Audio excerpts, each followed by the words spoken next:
One of the things that really inspired me to begin the journey with the New Legacy Leaders Project is that I travel the country, I see people who are unhealthy, sad, lonely, depressed,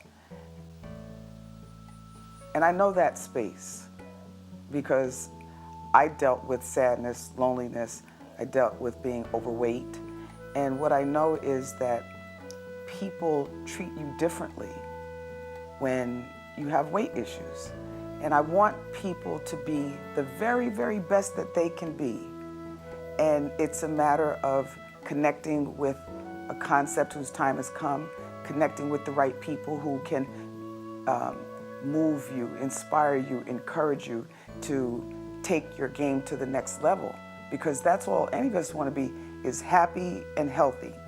But we drown ourselves, I think, in what some of our problems are. What we're trying to do with the New Legacy Leaders Project is to instill in people, or rather to inspire people to reach their full human potential. So this is a tremendous opportunity to bridge a lot of conversation around the vision for the New Legacy Leaders movement.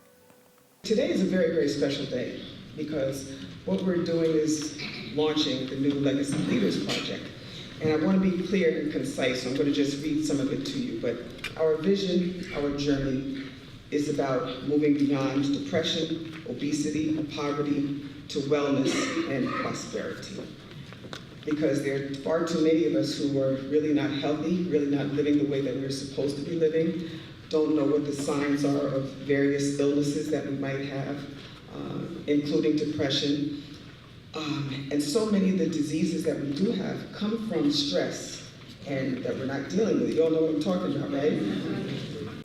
I'm the health and fitness consultant with the New Legacy Leaders Project. But more than that, I'm a part of the team. My mother, Madeline McCrae, and Terry Williams, the three of us come together to form what I see as a true part of the mind-body-spirit connection.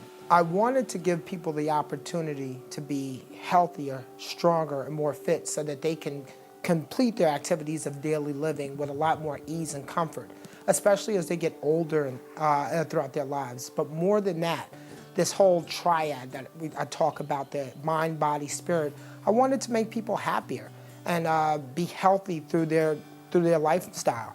Jackie Joyner-Kersee is considered one of the greatest athletes in the world.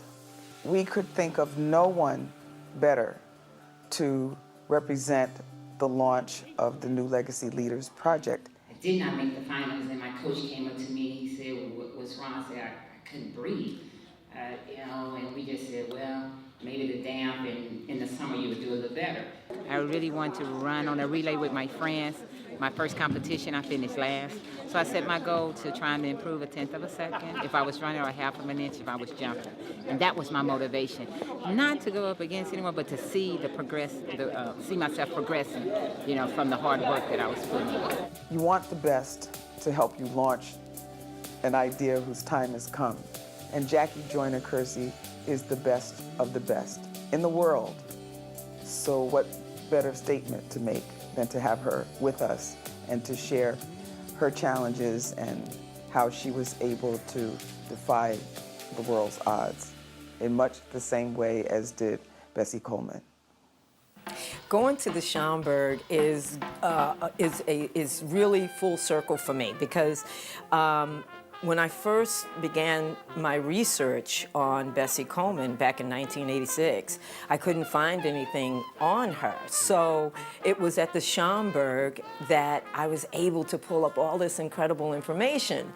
So that's a very special venue for me, and it's such an important institution in Harlem. I was born there, so that's another special quality for me, if that's for lack of a better word. But I'm really looking forward to being back in that building and for the first time actually performing on the big stage, A Dream to Fly, inspired by the life and times of Bessie Coleman, my shero. I wish you could have seen the look on their stupid faces when I said,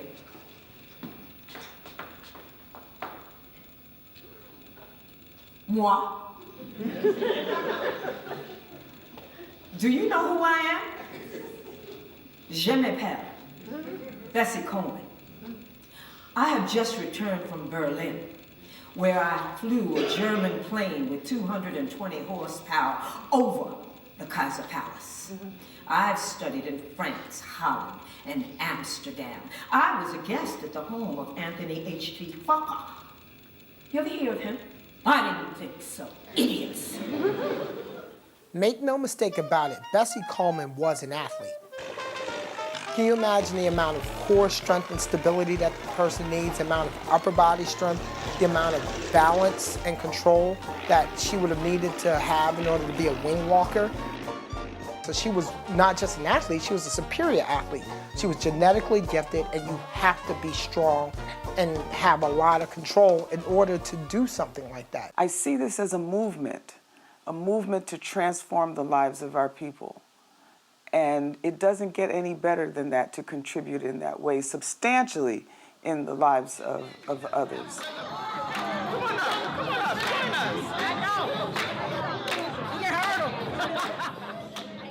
This wonderful gathering of the minds is, a combination. Terry is the anchor, of course, in the center of all of this when we're talking about doing A Dream to Fly, and the will and determination. She immediately said, "Got to get Jackie Joanna Kersee."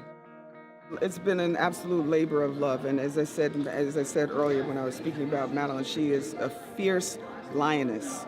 She has inspired me in so many ways, coached me in so many ways, that I'm just grateful and just blessed to be a part of this movement. I just appreciate you. Oh, I love you too. I love you more. Okay. I love you both. One of the things that we don't do with each other is share information openly, freely, and authentically. And this venue gave us an opportunity to do that. We learned about the importance of good health. We learned about the importance of being able to inspire each other to do things. I thought that the recommendations for being in touch with people and sharing stories is essential. This is the kind of event that should happen more often, and I certainly hope it does. It was terrific. It was educational. Madeline McRae was outstanding, and I'm just ashamed of the fact that I've never known who Bessie Coleman was. Keep up the good work, because this is just a fabulous, fabulous program.